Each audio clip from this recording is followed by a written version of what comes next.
So there are some ugly scenes in the Pokemon community at the moment.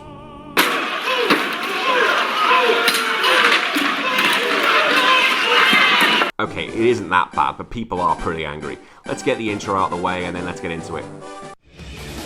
I wanna be the very best. Pikachu? No one ever was.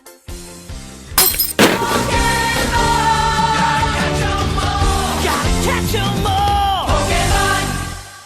To sum it up quite quickly, because everyone knows what's going on, during the Treehouse event at E3, Medusa announced that not all our Pokemon will be able to transfer into the Sword and Shield games.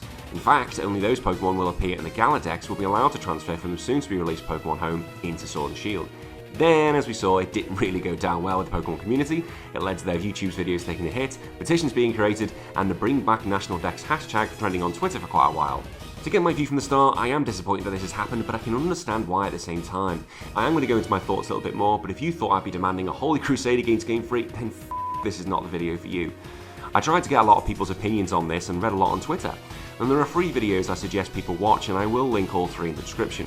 Pokedex Mike, who argues that the decision needs to be changed, and puts his arguments forward very well. Birdkeeper Toby, who mirrors my own thoughts about being disappointed but prepared to give the game a chance. And Facilify for simply how to go about this argument in the wrong way. Game Freak Medusa put forward 3 arguments to support Game Freak's decision, and these were the sheer amount of Pokemon, the level of animation needed, and balancing the battle system. The first is that there are too many Pokemon, and let's be honest, this is true. There are over 800 different types of Pokemon now, and that's not even with the new introduction of the Galar region's new Pokemon.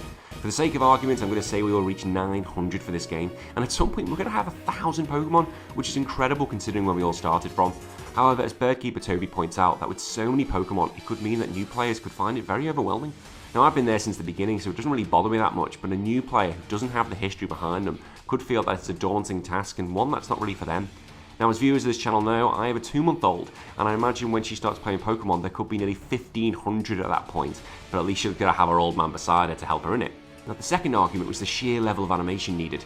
People have argued that they are reusing models from X and Y, and each Pokemon models themselves do not have a lot of information. Now, I'm not a developer, so I'm not the best person to be giving my opinion here, but reused or not, all the Pokemon look like they're getting a new lick of paint. And for 900 Pokemon, I can see that's a lot of paint. Also, each Pokemon would have to be Dynamax, which is even more work and even more paint. It is also unknown if there are more features that are going to be released in the game, which could soon increase the level of animation further. And this is probably the reason why Z-moves, Mega Evolution and Primal Evolution aren't in the game, because this would be even more work that had to be crammed in, and for the sake of just keeping things consistent with past titles. Poketips Mike raises the question if there's potential for all the animations to be done due to the sheer size of the Pokemon franchise. Now, my thought on this is that I wonder if the cartridge itself is unable to fit it all in. Again, I'm not a game developer, so feel free to debunk this, but with the introduction of the Wild area, it seems like we're going to be getting a huge game already. And now this got me thinking about Breath of the Wild. Now, the only criticism I had of that godlike game was that the lack of enemies, where I wanted a bit more variation. Now, I had simply put this down to the game being so crammed to the bone already, so I enjoyed it for what it was. The final reason that was given was to make sure there is a balance in battles. I agree with this one completely, and because what would always happen is that we'd enjoy the new games and we'd make new teams, but then once the old Pokemon transfer over, they would soon dominate and the old ones would get left behind. One big example of this is when Landorus arrives, or soon to be Incineroar, and that team's changed drastically. Poketips Mike argues that we should do a blanket ban on all those Pokemon that are not available in the Galar region for ranked matches. While this isn't a bad idea, I still think there's a huge risk of new Pokemon being completely forgotten about when it comes to the other modes, such as the main adventure or the battle tree. Plus, it stops us chucking out our level 100 Pokemon out in the field immediately, making the game a joke. I think giving us a restricted dex would allow us to follow Pokemon all over again and come up with bold and interesting strategies. I know from my experience in the VGC community that they do impose rules about what Pokemon are available, and normally the first year is with a new game, it's that region's dex only. But going back to my earlier point, if all the mechanics were still in place, you would have a team that would have a Z-move, a Primal Evolution, a Mega Evolution and a Dynamax mode, which would seem a little over the top. Battles would be chaotic and I feel it would lose a bit of the magic about Pokemon. So why are people so f***ing angry, as if this wasn't obvious enough? Well, a lot of Pokemon fans are f***ed off that they'll not be able to have all their Pokemon from previous games, and there are probably a few reasons for this. Players have developed bonds with their Pokemon, and not being able to take them forward is quite upsetting. Do you know what? I get this one completely. If you're old enough to remember the Game Boy games, we got a shock when we were no longer able to take our Pokemon forward to Ruby and Sapphire. It was like, what the f***? It was a death sentence to our old Pokemon who had absolutely nowhere to go. I miss my old Squirtle and Totodile so much, and I know they're lost to the Pokemon graveyard rotting away. People have worked damn hard to get the collection of Pokemons they have. This could be the collection of shiny Pokemon, their battle-ready Pokemon, or just have completed every dex before this one. Now, I consider myself a VGC player, and I have a ton of battle-ready Pokemon to go. In fact, my best team from Black and White got me to number 2 in the UK that year, and the top 16 in the UK Championships, and I'll be really sad to leave them behind. Also, I've seen that people have used the argument that Pokemon's tagline is "gotta catch 'em all." Well, the only counter-argument to that is that we've not seen that tagline for a few years, while it's being retired from the mainstream games. I cannot think of a game where you can catch them all, in fact, and there always has to be some transferring involved.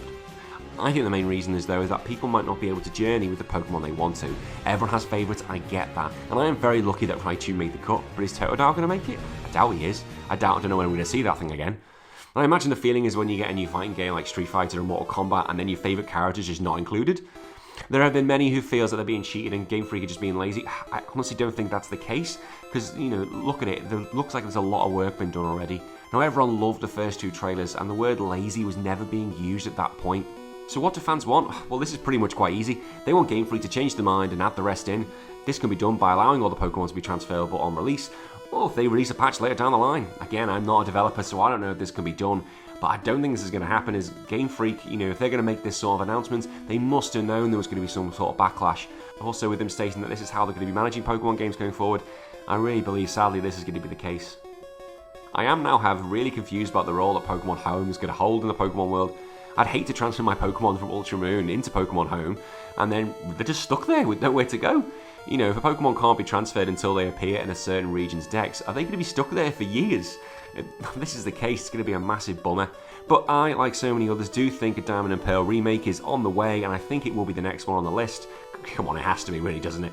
But I do like Birdkeeper Toby's view that between the 2 games coming out is that every Pokemon will be covered, which I don't think is a bad idea, because at least no Pokemon will be truly forgotten about. Half in Galadex, half in the Sinnoh Dex, and I think that's them all covered. As you can imagine, this thing has caused a lot of discussion online in the Twitter, Reddit, YouTube and Discord spheres, and people are very passionate about this, which I can completely understand. But I really do think some people are going a bit too far with it all. You know what? Fair enough, be passionate, it's your opinion. I'm not going to have a go at you for that. But what I can't stand for is when game developers are being personally bombarded with abuse, and those in an opposing view online are having all sorts hurled at them.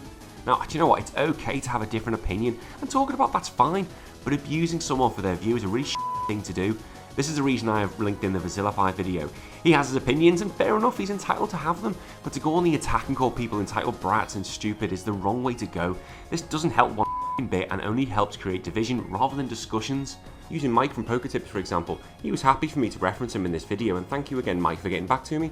I personally don't agree with his opinion about all the Pokemon needed to be added back in, but I'm not going to start cursing him and calling him a No, I respect his opinion, even though I don't necessarily agree with it. But would I still want to play Pokemon with him or go for a drinking session? Yeah, of course I would. I think his videos are great, and just because we don't have the same opinion doesn't mean I think he's a horrible person or I think he should be given abuse against him. Not at all. If people have a different opinion to me, then that's fine. I respect your opinion, whether I agree with you or not. If people want to give this game a miss, then again, fair enough, that's your choice. If you want to cancel your pre-order and make a petition in protest, then that's fine, you have the right to do so. It doesn't affect me one flying. I still intend to get the game on release and have a great time. Now look, my personal view of it all is, whilst I'm disappointed, as I said at the beginning, I am okay with it. I kind of feel like how I did when Ruby and Sapphire came along, and I'm going to have to start all over again, and I'm not going to bypass these games, I never will. Look, admittedly, I did have reservations about Pokemon Let's Go. I was debating whether to get it or not, but look, I realised I still love the series and I wanted to give it a chance, and I ended up really enjoying it. I do still think Trace is a though, thought that at the beginning, still thought that when I played it, still thought that when I finished it. He's a Look, so because of all this, I am staying optimistic and looking forward to a new game. I'm looking forward to get to know all the new Pokemon, and due to this, I'm not even going to use Raichu in my game team. I want to go on a journey using a whole new team and hopefully learn a lot more about Pokemon. But this is the first Pokemon game in a long time that I've been really excited for. The second trailer blew my mind and I felt like a little kid again. The wild area is an open world which you've always wanted, and allowing us to interact with players like never before. I'm always going to be eternally grateful for Nintendo and Game Freak for giving me a gaming experience which has had a huge impact on my personal life. I'm sad I'm not going to be able to use many of my Pokemon for potentially a long time, but I'll know I'll see them again one day because I'm sure Game Freak must have something up their sleeve. Look, when more information comes out in the future, some people may feel a little less concerned, and the hype from the game can build back up again, but until then, we're just all in speculating mode. So what does everyone else think? I would love to hear your views in the comments below, whether you agree with it, whether you disagree with it, and I'll try and answer as many as I can. But until next time everybody, bye bye.